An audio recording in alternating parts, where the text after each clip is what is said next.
నమస్తే, welcome to iDream. నేను మీ మాధురి. అత్తలేని కోడలు ఉత్తమురాలు, కోడల్లేని అత్త గుణవంతురాలు అన్న సామెత ఉంది. ఒకే ఇంట్లో అత్త కోడళ్ళు ఇద్దరు ఉంటే వాళ్ళ మధ్య నిత్యం ఏవో ఒక గొడవలు ఉండనే ఉంటాయి. చివరకు ఒకరిపై ఒకరు చాడీలు చెబుతూనే ఉంటారు. కానీ కోడలు చేస్తున్న ఆరోపణలు మాత్రం తీవ్రంగా ఉన్నాయి.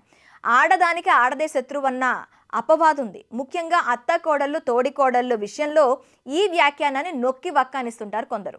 రెండు కొప్పులు ఒకే చోట ఇమడవని, ఇద్దరు ఆడవాళ్ళు ఒక చోట ఉంటే యుద్ధాలు జరుగుతుంటాయని అంటుంటారు. అయితే ఎక్కువగా అపార్థాలకు తావునిచ్చే రిలేషన్షిప్స్ ఏవి అంటే అత్త కోడళ్ళవే.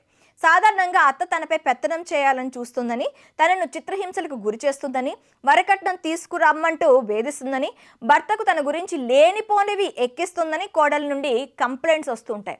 కానీ ఈ కోడలు మాత్రం సెన్సేషనల్ ఆరోపణలు చేస్తుంది. అత్త తనతో శారీరక సంబంధం పెట్టుకోవాలంటూ ఒత్తిడి చేసిందని పోలీసులను ఆశ్రయించింది ఆ కోడలు.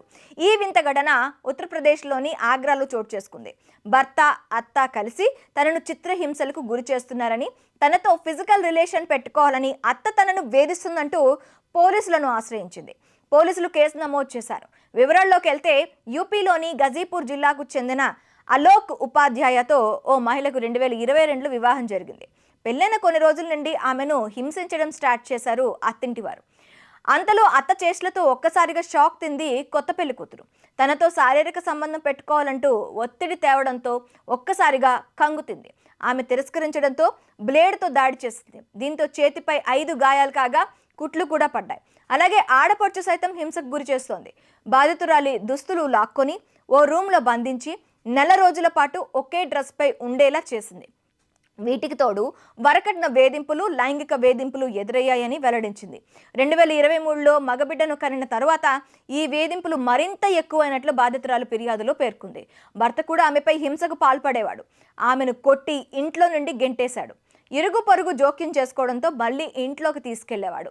ఈ విషయం తెలిసి మహిళ తండ్రి ఆమె ఇంటికి వెళ్లి కూతుర్ని పుట్టింటికి తీసుకువచ్చాడు. కాగా తొలుత రాజీ కోరుతూ ఆమె తండ్రితో సంప్రదింపులు జరిపారు అత్తమామలు. దీనిపై చర్చించేందుకు వెళ్ళగా మళ్లీ గొడవలు పెట్టుకున్నారు. దీంతో ఆమె పోలీసులకు ఫిర్యాదు చేసింది.